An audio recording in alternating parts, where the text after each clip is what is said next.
Assalamualaikum warahmatullahi wabarakatuh.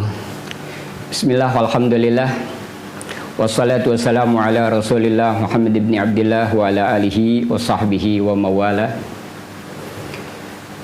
Sahabat muslim yang dirahmati Allah, kita lanjutkan pembahasan kita.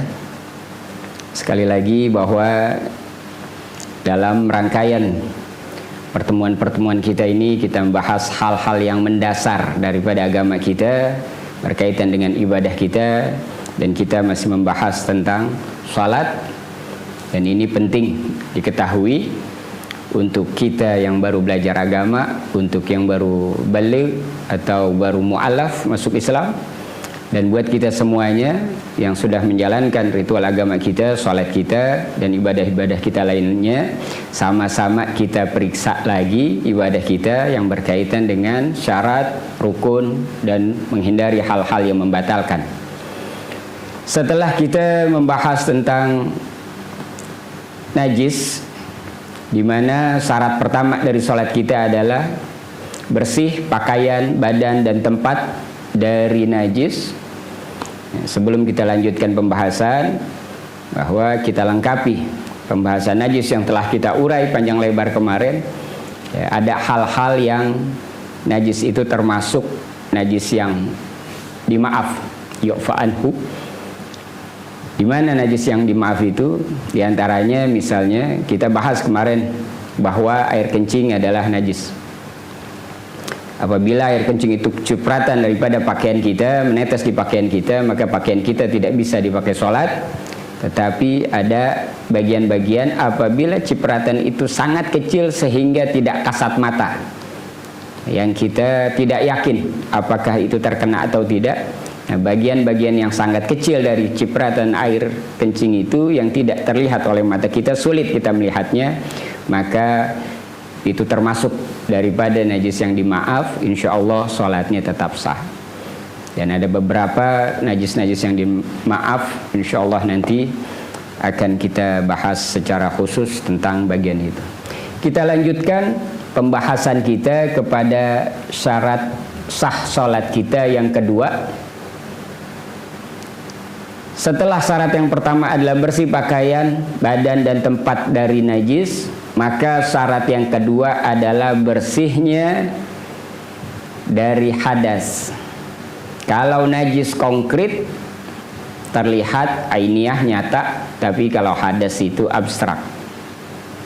Dan mengangkat hadas adalah dengan wudu atau mandi. Hadas dibagi dua, ada hadas kecil dan hadas besar. Hadas kecil diangkat dengan wudu, sehingga dengan wudu kita hadas kita terangkat, sahlah sholat kita.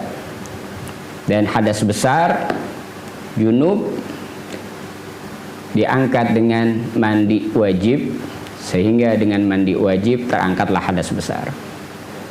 Jadi syarat kedua taharatun bil wudu'i wal ghusli, membersihkan, mengangkat hadas dengan berwudu untuk hadas kecil dan mandi untuk hadas besar. Amal wudu'u fa wuruduhu sittatun. Dikatakan bahwa adapun wudu, maka kefarduan atau rukun-rukun di dalam wudu yang harus terpenuhi ada 6. Ini sejalan dengan apa yang disebutkan di dalam Al-Quran. A'udzubillahi minasyaitonirrajim. Ya ayyuhalladzina amanu idza qumtum ila sholati faghsilu wujuhakum wa aydiyakum ilal marafiqi wamsahu bi ru'usikum wa arjulakum ilal ka'baini. Wahai orang-orang yang beriman, apabila engkau hendak mendirikan sholat, maka basuhlah wajahmu dan tanganmu, membasuh tangan ilal marafiki sampai kepada siku, wamsahu bi ru'usikum, dan usaplah kepalamu atau rambut kita yang ada di kepala, wa arjulakum ilal ka'baini, dan membasuh kaki sampai ke mata kaki.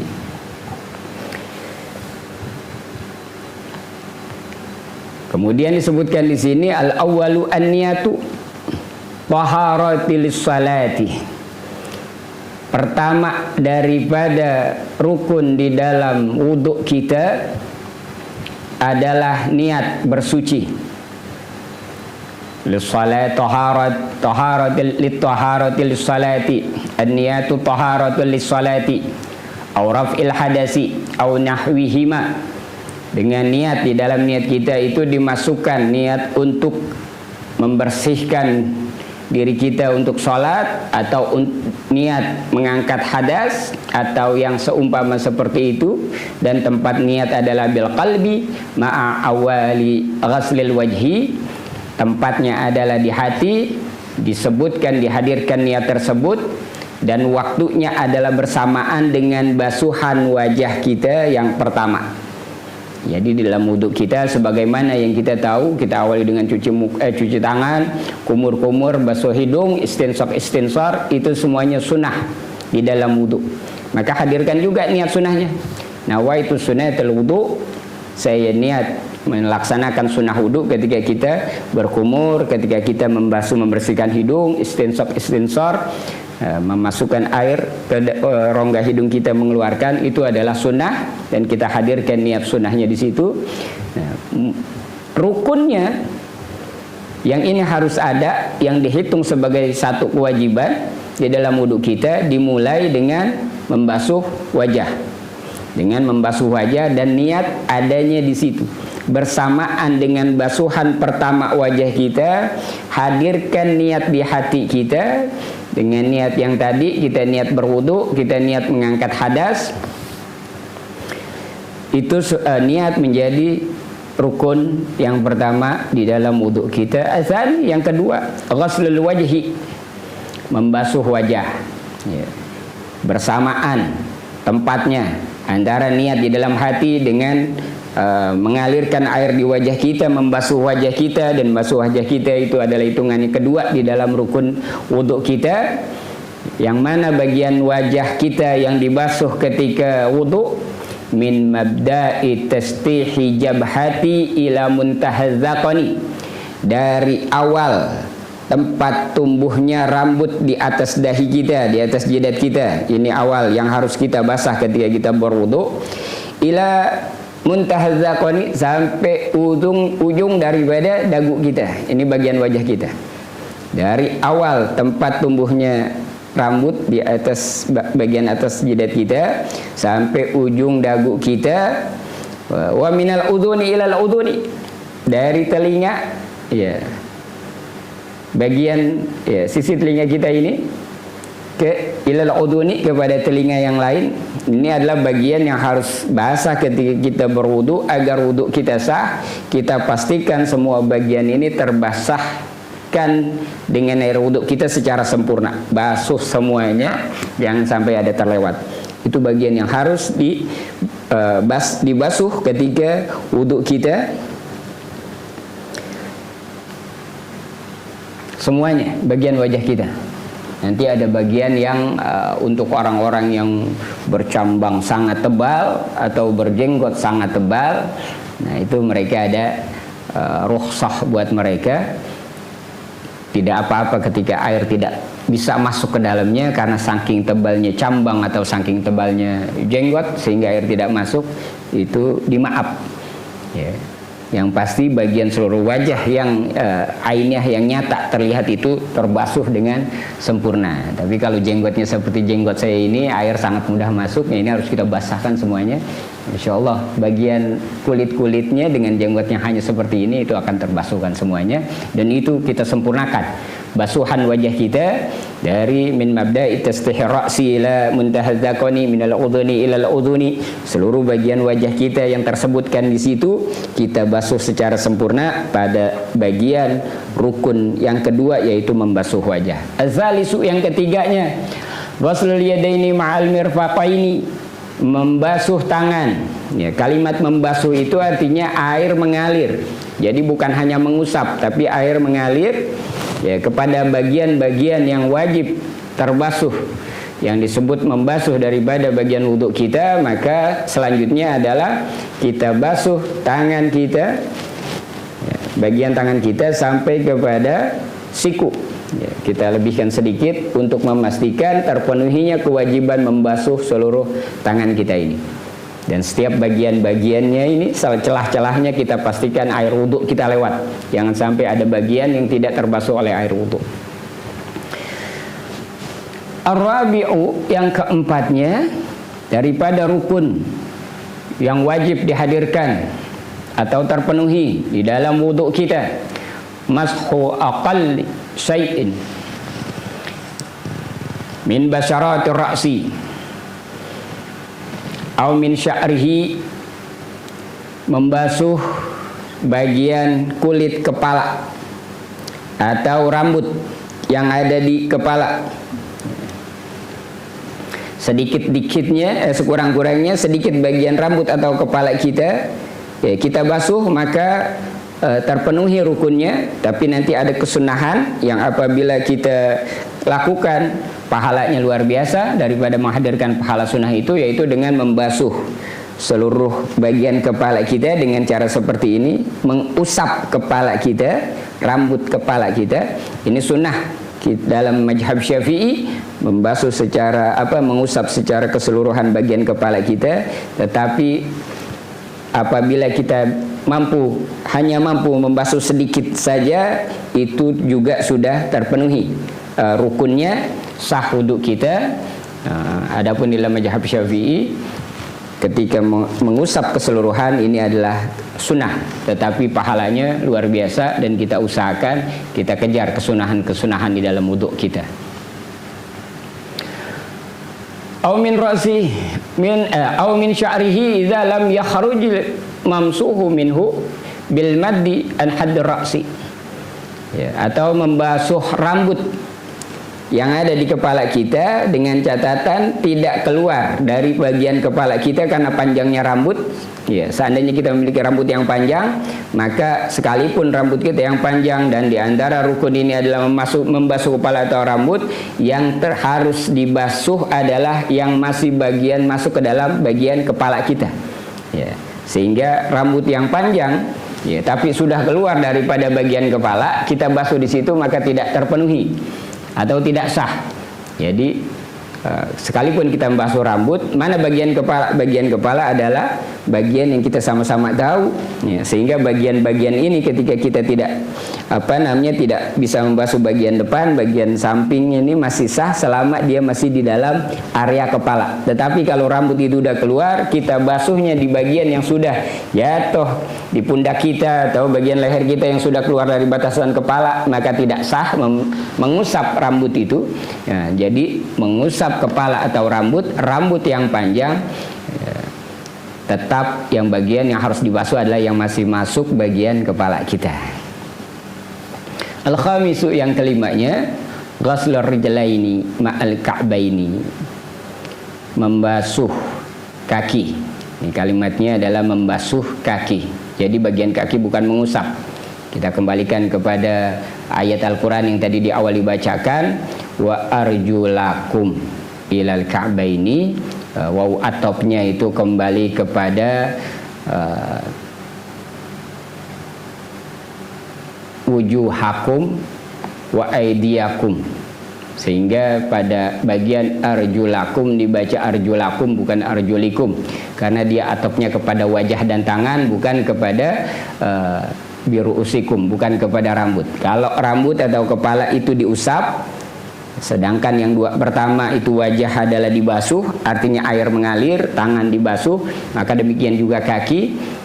Syaratnya kaki untuk terpenuhi rukun sebagai salah satu rukun wudhu, kaki juga dibasuh, air mengalir di situ dan diusap, dibersihkan bagian-bagian daripada kaki itu untuk memastikan semua bagian daripada kaki kita terlewati air. Jangan sampai ada bagian yang air tidak membasuh kaki tersebut, batasannya sampai kepada mata kaki kita.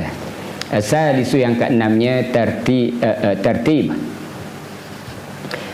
tertib berurutan, kama zakarnahu, sebagaimana yang telah disebutkan di awal tadi. Jadi dari niat berbarengan dengan membasuh wajah, kemudian membasuh tangan sampai siku, kemudian mengusap kepala atau rambut, dan kemudian bagian akhirnya adalah membasuh kaki, dan itu harus tertib berurutan dan bersambung, tidak terputus oleh kegiatan lain, bersambung seluruhnya dengan urutan yang demikian, tidak boleh dibolak-balik karena menyebabkan tidak sah apabila bagian-bagian tadi urutannya tidak beraturan.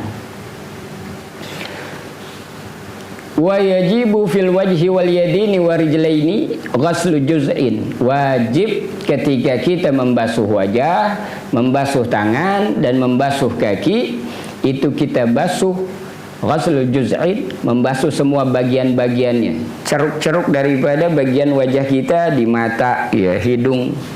Nah, kemudian tangan adalah sela-sela jari-jari misalnya, atau sikut kita, pastikan sikut kita ini air basah dengan wuduk kita.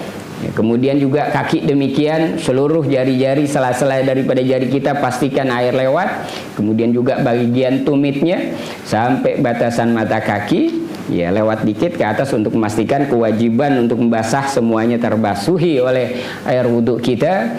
Itu termasuk wajib diperhatikan untuk terbasuh seluruh bagian-bagian itu. Wa an yajriyal ma' bitabaihi, dan dipastikan air itu mengalir sebagaimana tabiatnya air mengalir. Jadi bagian-bagian yang harus dibasuh itu harus dihadirkan air itu mengalir tabiatnya, bukan dengan mengusap. Yang di bagian yang diusap hanya adalah bagian mengusap kepala. Kemudian bagaimana bagian lainnya, seperti membasuh telinga. Nah, maka membasuh telinga termasuk ke dalam sunnah, sebagaimana juga kumur-kumur dan membasuh hidung, istinsor, itu adalah sunnah wudu yang kita utamakan juga untuk dihadirkan itu sebagai bagian dari wudu kita untuk sempurnanya wudu kita. Sementara yang wajib adalah, yang menjadi rukun adalah 6 hal tadi. Satu, niat berbarengan dengan membasuh wajah, yang membasuh wajah menjadi urutan kedua, membasuh tangan sampai siku, kemudian mengusap kepala atau rambut, kemudian membasuh kaki sampai mata kaki, kemudian keenamnya berurutan. Yang ini adalah rukun-rukun apabila wudhu kita. Ya. Di dalam satu kondisi, karena terbatasnya air atau daruratnya waktu atau daruratnya keadaan, banyaknya orang yang mengantri air dalam wudhu kita dalam satu kesempatan, maka hadirkan di dalam wudhu kita rukun-rukunnya saja, agar apa? Agar kita dapat menolong antrian yang lain juga ikut bisa berwudhu dengan cepat. Nah, dan yang namanya rukun adalah basuhan pertama dari setiap bagian-bagian yang tadi disebutkan sebagai rukun wudhu kita. Jadi kita sama-sama tahu bahwa wudhu kita disunahkan mentiga-tigakan bilangan. 3 kali kita membasuh wajah, 3 kali kita membasuh tangan sampai siku dan seterusnya. Maka yang menjadi wajib dan menjadi rukun adalah basuhan pertama. Sehingga apabila dalam keadaan darurat, banyaknya orang, terbatasnya air, maka hadirkan wudhu kita rukun-rukunnya saja untuk juga membantu yang lainnya juga ikut dapat berwudhu dengan baik dengan air yang ada. Ya, maka bagian rukun-rukun yang kita lakukan, kemudian satu kali semuanya itu sudah terpenuhi, sah wudhu kita. Karena setiap bilangan-bilangan yang 3 yang menjadi rukun adalah basuhan yang pertama. Basuhan pertama wajah kita rukun. 2 dan ketiganya adalah sunnah. Basuhan tangan kita adalah rukun. 2 dan ketiganya sunnah. Demikian juga kepala, demikian juga kaki. Sahabat muslim yang dirahmati Allah, mudah-mudahan kita sama-sama bisa memperhatikan wudhu kita, dan kita utamakan juga untuk senantiasa menjaga wudhu selain di waktu sholat yang memang menjadi syarat sahnya sholat kita. Yang kedua yaitu mengangkat hadas, apabila hadas kecil diangkat dengan wudhu.